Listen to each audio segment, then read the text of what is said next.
Hello everybody, today I have a deck for you and it's going to be Unseen Elder. I haven't been playing too much monsters, but I've been seeing Gernichora a lot and figured it was time to, spice things up a little bit with a bit of Unseen Elder, a bit of Death Wish.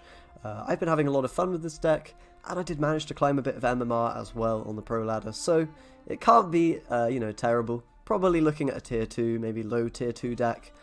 Obviously, other monster decks are probably going to be better than this, but it's a pretty refined version of Death Wish, I think, and it's quite competent at what it does. You are relying on a couple of big dudes. You've got Spear Tip, Coldwell, for that Ozrael finisher value and just big tempo plays earlier in the game. And of course you have the Death Wish units. Miruna, Manticore, and Rotfiend are going to be the three that we're using in this deck to kind of control the opponent's board a little bit. You've got the damage, you've got the destruction, and you've got the, charming the enemy unit. All work really nicely to remove engines of your opponent, and of course you're using the leader ability, hopefully in all 3 rounds, to get value on those cards. We also have Cyclopses and Crones to kind of, get further value from the Death Wish, particularly Cyclops and the Bruess, right? Pretty good at that. You of course have a few Thrive units because they're so good and powerful. Neckers of course are very nice against things like Northern Realms and potentially Nilfgaard if they don't have the proper removal for them. A little bit weaker against Scoia'tael. They're also very good in the Monster Mirror, so yeah. In some matchups very nice, in others you can maybe mulligan them away. Skellige Scoia'tael can be a little bit dead sometimes, or having to play them later in the round, which isn't ideal, but that's usually okay. And we have the other good Thrive units being Drowner and Wyvern, very effective at moving engines that are row-locked and just getting good Thrive value pretty much. Apart from that we have Hounds as well for a bit more control. I kind of like to look at this as a sort of control Elder deck where you can, remove a lot of engines with the Death Wish and the, Crone damage, for example, as well as the Wild Hunt Hounds. And you also have a lot of thinning with the Witchers and Riders. So, you've also got Cyclops for removal, that's another one as well. So pretty much it's a bit more of a control-y version of monsters than what you're probably used to with Gernichora or Woodland. It obviously is pretty good at bleeding since you're running Elder, and you're running these big units. You can push round 2 after you win round 1, and hopefully get a lot of resources from the opponent, and then have that leader again in round 3 to finish things off. Overall, pretty powerful deck. It's fun, using that Manticore to wreck a big unit the opponent starts off with, for example. And yeah, just been having a good time with this. So let's jump into a game or two and see how it plays. Alright, we're going to be up against Gernichora as the first opponent. See how that goes. This matchup's maybe a little bit tricky, but you have some ways to deal with their Thrivey units and whatnot. So let's get rid of Witcher and the Rider, of course. And we can then probably mulligan a Drowner as well. We don't really need 2 of them. You of course want to make sure your Thrive units aren't all the same strength. Otherwise they won't proc each other. You'll lose some value there. So we'll see how this goes. We can probably, just start things off with Neckers. It seems pretty good usually in the Monster Mirror. And then we'll have to go for Drowner maybe after that. Usually going to Drowner kill their Neckers and their Drowners and whatnot, and do all the rest of that. We can kill the Werecat with the Drowner, that's fine. A little bit annoying that the Neckers die, but it's just how it goes sometimes. So we'll play that, and then got Witchers and Rider coming out. We can also play Miruna to maybe steal a Thrive unit. This round will be quite powerful. I think we'll go with Riders now. We don't really care about thriving anymore. So we can go with those first rather than Witchers. And we can then go with Miruna potentially as well after we've done thinning or next turn. Yep, that looks really good for a Miruna target. 3 strength Drowner, we can just take that. And leave Miruna, of course, on the front row for Cyclops, maybe to throw it at an enemy. Take another one. We can definitely do that.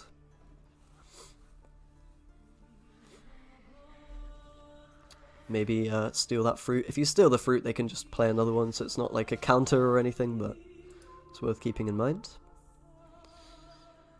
You at least get a Thrive unit if you take it, which isn't too bad. So we can probably go with more thinning now. Throw out the tactical advantage as well. Probably just onto a Witcher in case it's Geralt.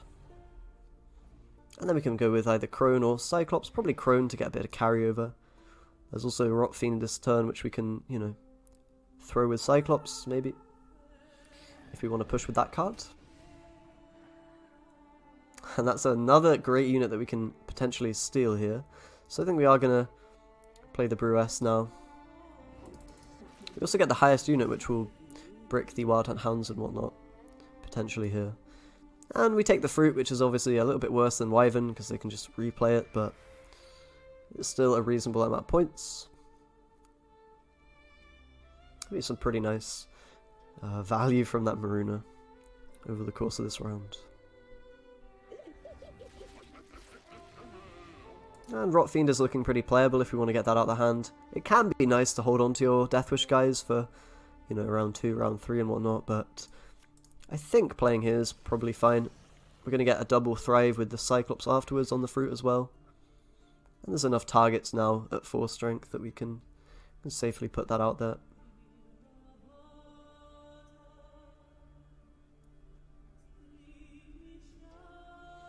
And Spear Tip, we can definitely commit this round if we want, or we can save it for later.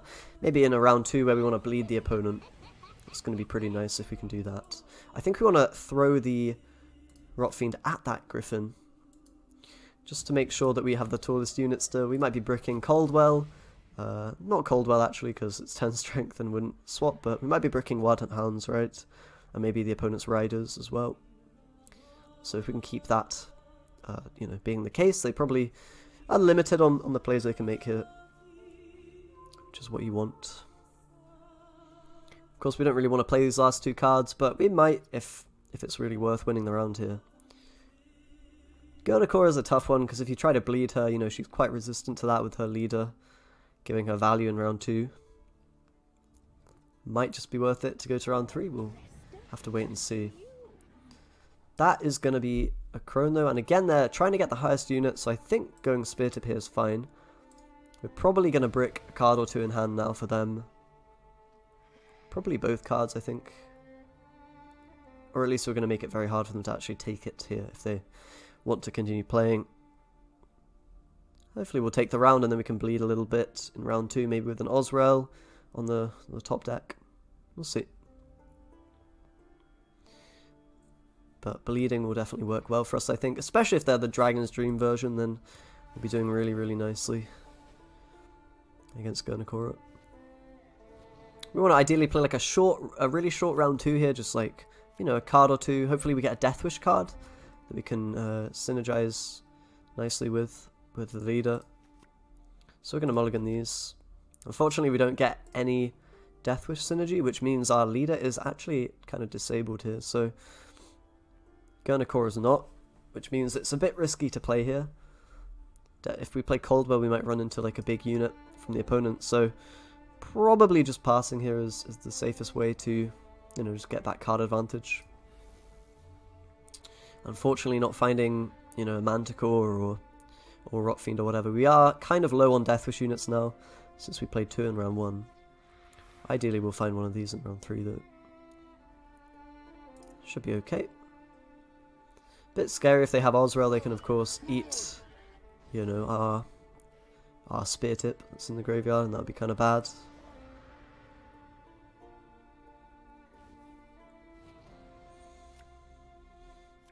Got a Hound, that's not particularly useful. We've got Osrel, that's pretty good if they don't deny it by having their own. The Thrive units are quite nice, so we probably want to hold on to at least 1 here. I don't mind mulliganing 1. The Hound can maybe clear up a Wyvern of the opponent, so that's kind of nice. Let's get rid of 1 here, and probably Cyclops can go as well. Unless we're scared of Caldwell being bricked, in which case we can use him to throw. Kind of don't mind that. Maybe getting rid of the Hound now is good, since we have that damage. And we do get a Deathwish unit, which synergizes with Cyclops, so that's nice. That's the other reason not to get rid of it there. Still possibility of drawing those. So we can kill the smallest unit they play. Hopefully they start with like a Griffin, that'd be very nice. We can just eat that up with Manticore if they do. If not, then we might not find, you know, a huge amount of value on this. But we might be able to kill a Thrive unit with it later down the line. Or the Fruit once it gets quite big. There is Osrel though, and that's really nasty for us. We can't really do anything about that. We can't eat the Griffin though, and I suppose that's the first play we should make. Just to make sure our Osrel isn't completely bricked. And if they have ghouls, we can brick them a little bit. But that's really bad news, of course, for us. Caldwell is also going to be hard to play here without it being taken away. But, you know, we've got some tools here. We can kill the opponent's Thrive units, potentially. And if we're able to get a big Manticore hit on this, it's going to be looking really nice. I don't think that'll happen, but just because Gernichora can keep replaying the fruit, it's pretty annoying. But we'll see. Dragon's Dream, of course, can be quite painful as well if they have that one. Okay.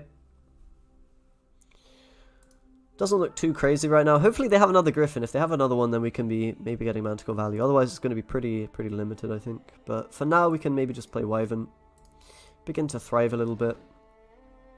I suppose we can play on a different row. Doesn't really matter too much. We'll whack this down, and then we can maybe boost our Osrel with Weaves. Try to take their Caldwell.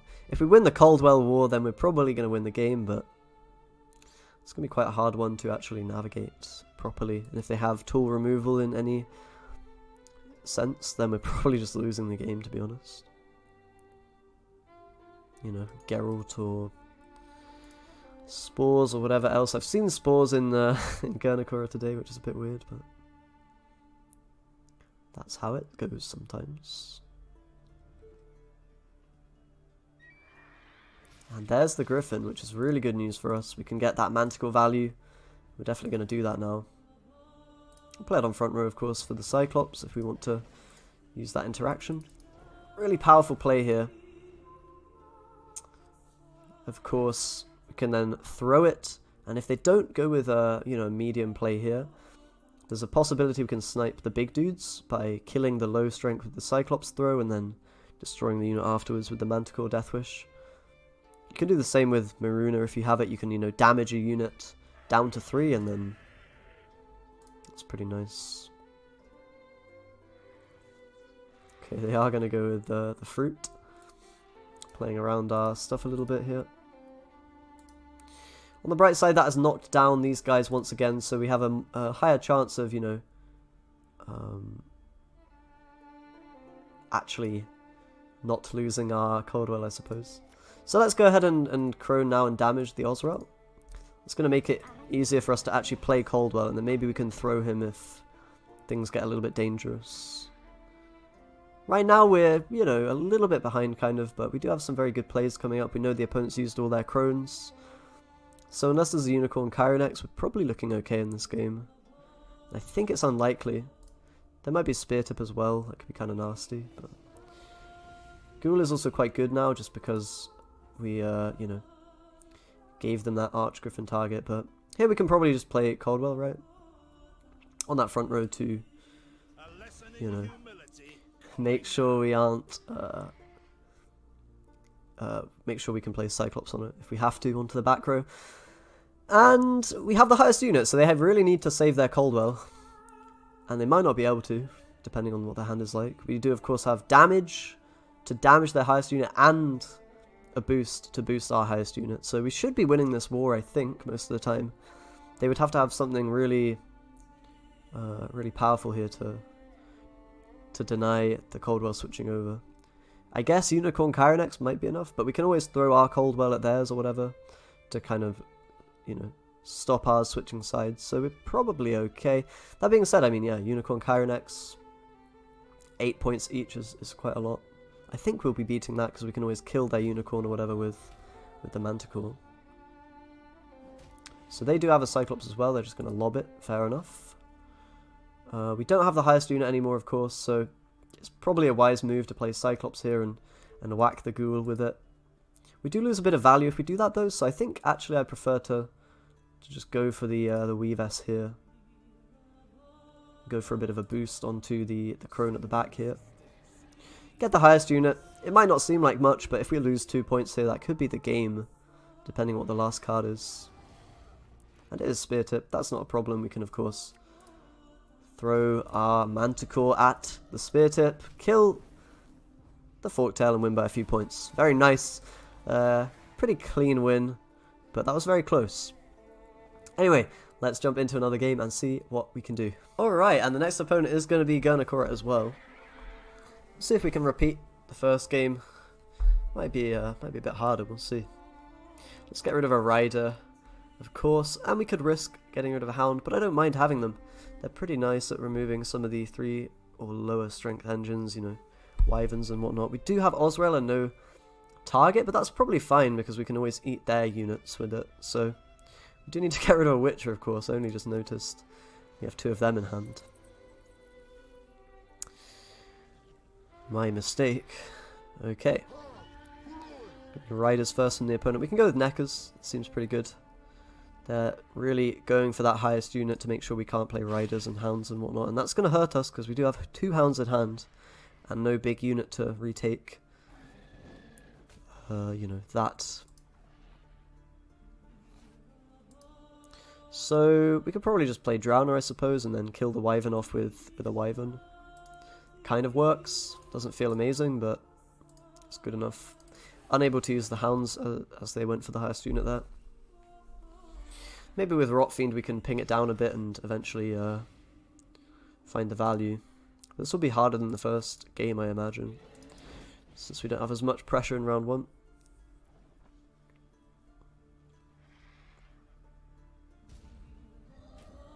It's going to be a Cyclops, alright. Now seems like a pretty good time to get down Rotfiend. It's never going to hit the Gernichora fruit, so we're guaranteed a little bit of value on that. And we get the Thrive as well, which is nice. Got Witches to play this round, but the Wild Hunt Hounds are not looking very hot. And Osrel doesn't have a target either at the moment. I think Griffin is something, I suppose. So can we even make it if we play Witches here? We're very far away in terms of points. We can get 6 plus 9. I don't think we have enough, so just going to have to take a pass. We'll see if we can do it. We're not going to be in a great spot, but if they bleed us, we can potentially, you know, fight for it with the Death Wish card, hopefully. Maroon is a good one to use with Elder. Get rid of Witcher, and maybe get rid of a Hound as well. It's a bit of a risky mulligan, but I'm going to take it. Just in case they try the same tactic as last round, we need to have as many not bricked cards as possible, really. And those guys aren't really a problem right now. We can definitely kill one. Maybe the second one with Hound, or we can try steal it with Maruna. Looks like the opponent's going to push a little bit here. Or maybe they're not, and they're just playing out one card, seeing the response, and going for a pass afterwards. But it does look like they're going to push this around pretty hard. Triple or double Necker's pretty horrible to deal with for us. We don't really have enough removal in hand at the moment. One Hound is probably fine. We can also just go with the Maruna to take one of them. In fact, I kind of like that more. I'm going to go for it. Even though we're only stealing a 1 strength unit, if we take one now, it's a higher chance of, you know, taking a Necker, because there are only Neckers and fruit on the board, right? And it means we can then go with the Crone as well, if we want to do that, to try steal another one before we end up killing one, because we want to kill one with the Hound, right? If we kill one, it means less chance of taking a Necker. We don't want to take the fruit, we want to take the Neckers. If we take the fruit, they can just replace it. So now let's go ahead and eat Maruna and try to take one of these. And we got it. So significantly ahead, which is very good for us. And we have 2 Thrive units. We can kill this one, this Necker as well. And get the Thrive on that back row Necker, very good. This is kind of the great thing about Elder, is he's quite hard to bleed because, you know, he has leader value in all rounds. That's quite a scary play though. Looking like they're wanting to deny us the tallest unit. We could just play the Osrel if we want to kind of make sure they don't 2-round us here. I don't think I should be that afraid of it though. We have some really good plays in the form of the Crones. If we're forced to play a, you know, a weakish Osrel, I don't think it would be the end of the world. I might be wrong about that, but we'll see. Like 10 points ahead, we should be safe, even if we're playing a dead card, honestly. Which we shouldn't be. It's just going to be an Ice Giant. I think we can probably go ahead and play the Crone now. And start getting our guys a bit taller so that we are able to get Wild Hunt Riders out. And Spear Tip's actually great for us. That's going to mean we're able to do some nice things in round 3. This is an interesting point. I think probably the correct play is actually just to Crone. And not but boost our Crone. I'm like most scared right now of a Geralt onto our tool unit, and if we boost this, it's even scarier. So if we play around that possibility, go for 11 points here, can we then take it with a Geralt, with Rider? That's the question. So Geralt would be basically 12 points. We have an 11 plus 4, so we can do that. And I think this is the correct play in that case. Just to play around the possibility of like a Yerden or a Geralt or whatever. Some tool removal that could really mess us up. If we get to round 3, and we do, with that Osrel, then we can of course eat the Spear Tip immediately, like the opponent did in the last game, and we can just make sure we really crush the round 3. A card up and getting the Spear Tip eaten will be good for us, even though we don't get Riders out the deck. It's not the end of the world, since we were a card up with that Osrel play. So let's get rid of the Rider here. It's of course not good anymore, and a Cyclops as well. These cards aren't amazing, but of course we can always throw the Coldwell if we have to. Let's play that Osrel first, of course. Unfortunately we don't have a Death Wish unit here for the leader, but that's going to happen occasionally. I don't think it's the end of the world, since we managed to get that card in round 2. Just going to be an Ifrit, which isn't too scary. We can go with Coldwell now. And we're very far ahead in points, with, you know, some mediocre plays coming up, but we can always Cyclops to deal with that guy, and the Hound here is fine. It's a 6-point play, not too bad. Going to be a Ghoul last card. They didn't even have an Osrel, so really they were feeding us with the stuff there. It ends up being pretty close, to be fair, but that's mostly because we don't have a unit to work with Elder in that round. Anyway, that's a bit of a showcase of how strong this deck can be. You know, it's actually surprisingly good. Maybe not as good as some monster decks, but you have a fighting chance in a lot of those matches, I'd say. And Elder is kind of the control leader for monsters, weirdly enough. So, yeah, if you feel like controlling the enemy a little bit with monsters more than you usually would, feel free to give this one a go. I will, of course, be talking about more revealed cards tomorrow, so watch out for that. Thanks a lot for watching, guys. Subscribe for more videos if you'd like that, and I'll see you next time.